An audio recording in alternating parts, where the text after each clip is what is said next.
Hey guys, Sneakerpoli with the Blue Blog here, and I am finally doing YouTube. I hope for a little bit longer this time. I made one video in the off season, didn't go, or it went really well, but I did not keep consistency. So the reason for coming to YouTube is the Instagram caption space has not been too hot to me lately.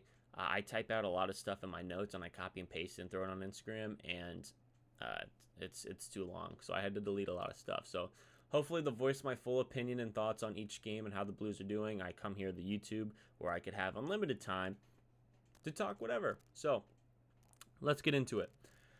Last night, the St. Louis Blues lose 4-2 against the Winnipeg Jets in a game where I felt like the Blues probably could have and should have won this game just based off the first period alone. The first period, they outshot 9-6, which wasn't a big deal because our defensive structure did really good in front of Binnington, and Binnington was also great for the first 9 shots. But we outchanced the Winnipeg Jets 6-1. The problem with our chances, it might be 6-1, but it didn't feel like anything insanely dangerous. We kept messing up on plays. Scandella missed the net on one of the chances. Saad just kept whacking at the pads for another chance. Kyrou had a couple of breakaways, and one shift he was gassed, another one he had a D guy on him. We're not really getting dangerous chances like other teams do. So, after this first frame, it's 0-0, and I felt like I had some confidence going in the second period because the Jets usually kill us. That confidence was killed in the first 5 minutes of the second period, where the Jets activated their forecheck Foley, which was deemed too much for our defensive core, which resulted in a lot of D-zone turnovers, which resulted in a couple of goals from Gustafsson and Appleton to go up 2-0 against St. Louis Blues in the first 3 minutes and 19 seconds. This part was a little bit frustrating considering Marco Scandella was -2 for both goals, and he has been a frustration this season, especially how us fans are anticipating Scott Perunovich and need him to get into the lineup. But first half, Jets were hemming us in our zone. We couldn't get anything going. But after we called a timeout after that second goal, and after a few minutes after that second goal, we finally started to grind out, play sloppy hockey, and move the puck downward and get shots on net. They weren't anything pretty. They weren't any dangerous chances, but they were shot on pucks, and I respect that they were trying because the Jets are playing really good hockey at this moment. Eventually, later in the period, we would get a power play where we would finally score after 13 attempts from Pavel Buchnevich. We are now 1-14 or 15, I believe, on the power play this season, and Pavel Buchnevich in his game back had a nice little tip in the slot. It was like a redirection to the top corner past Hellebuyck. And it was really good. Good play from Buchnevich. Happy you're back. That's why I'm wearing your jersey for this video. So after this goal, it kind of sparked the St. Louis Blues to kind of get going. There was a shift where Sammy Blais and Jake Neighbors, I feel like, were grinding it out and really working hard. Jake Neighbors, I felt like, had a good game as well. And, we tried generating more better chances that we could potentially score on. But Hellebuyck and the Jets were standing strong, and, this frame ends 2-1. The third frame starts, and it was kind of the same as the second frame, where a defensive zone turnover would result in a goal from Kyle Connor. This goal I wouldn't completely blame on Binnington. I know he was for sure biting or cheating on Scheifele in the back door, but Parayko was laying down in front of Connor to where he couldn't pass, and if he wanted to pass, he had to go around Parayko, and if he wanted to shoot, he'd have to get it over Parayko. So he just shot it over Parayko. It was a good shot. I thought for sure that Kyle Connor would go around Parayko and the shot wouldn't be there anymore and would have to pass across to Scheifele because Binnington was expecting it, but didn't turn out that way. The Jets are now up 3-1, and I didn't feel like we had anything insanely dangerous from this point on. We had a couple of power plays that went to Dookie. Our power play is still a struggle. I'd love to see Veron on the first unit and see that one-timer really activate. But we pull the goalie with a few minutes left in the game, and Robert Thomas gets a very fortunate bounce off of Jets defenseman's skate, and it's just him and Hellebuyck facing each other, and Thomas sends it far side, and it's a goal. It's 3-2. This game's officially interesting. After that goal, I felt like the Blues really still couldn't get anything going on even strength, but we pull the goalie, and next thing you know, it's going the other way, and the Jets score an empty net. So this game ends 4-2. And this is what I'm really interested with talking about here. I'm going to have my Instagram up because there's a couple people who have like a little post game. Just a couple. Just only two. But some things I'm really impressed with so far this season.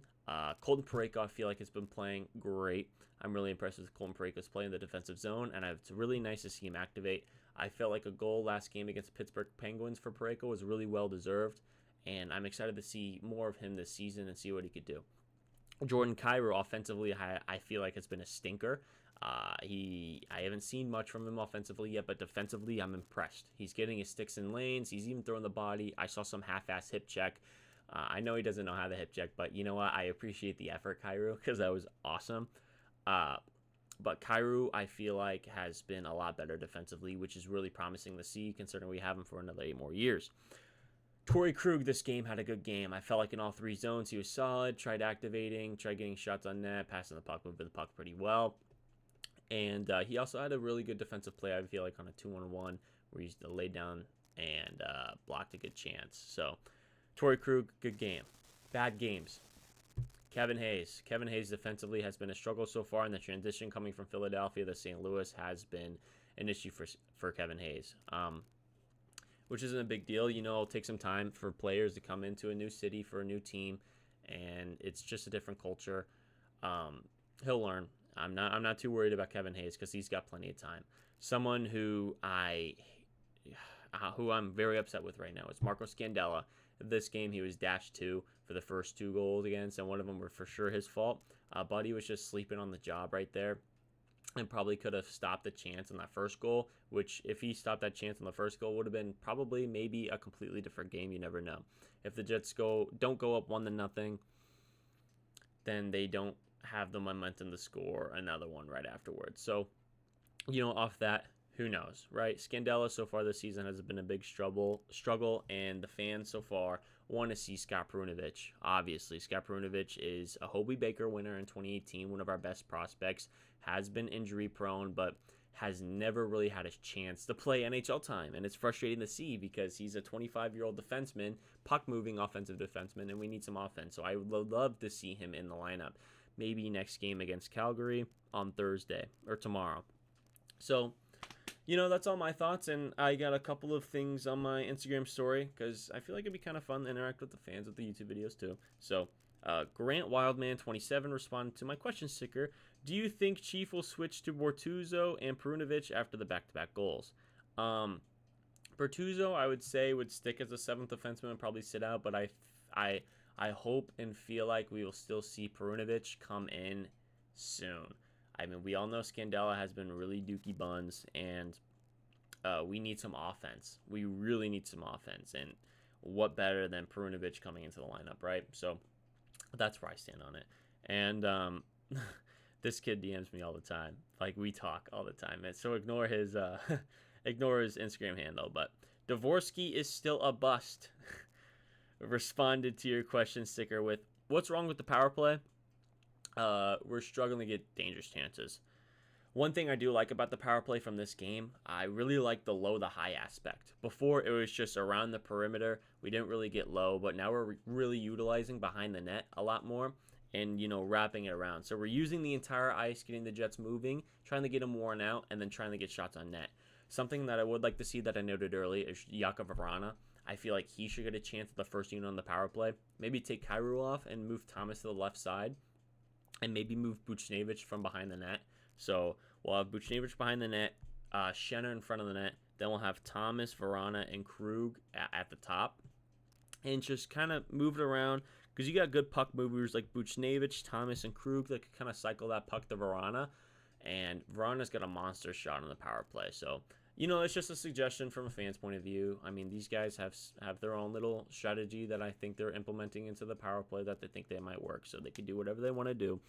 I'm not the boss. I'm just a kid in Arizona who likes voicing his opinion about the St. Louis Blues. So, those are the only 2 little things I got on my DM. So, this is perfect. This is only in 9 minutes and 33 seconds as of right now. So, this is nice to really talk and, you know, voice pretty much everything I got into the game. Bear with me because this is the first video. I'm probably still going to try and find a rhythm and maybe better ways to do things. And, you know, give me criticism in the comments or in my email at theblueloblog@gmail.com or DM me on Instagram. I'll leave that link inside the description. I would really appreciate any sort of feedback to make this better. You know what I mean? I wanna get a little bit more active on YouTube if possible, just because it really really maxes out the potential for the Blue blog, which I care so deeply about. So thanks everyone for watching. I appreciate it. Make sure you go subscribe to the channel, like this video, leave me criticism, or talk about the Blues. Criticize the Blues too. That's completely cool too. Let me know what you think so far 5 games into the season after a 2-2-1. That's totally cool. Make sure you go follow my Instagram, and please follow my Twitter as well. My Twitter, I try and stay active. Like, sometimes I tweet on there. I use that for my news and stuff, but like, my lord, I've had it for like a year and only have like 20 followers. So I would appreciate followers on there too. I'll try and leave that in the link in the bio. So thanks everyone for watching. I appreciate it. I hope everyone has a good day, and I will see you guys probably in a couple days talking about the Calgary Flames game against St. Louis Blues in Calgary. Thank you all, and have a good one.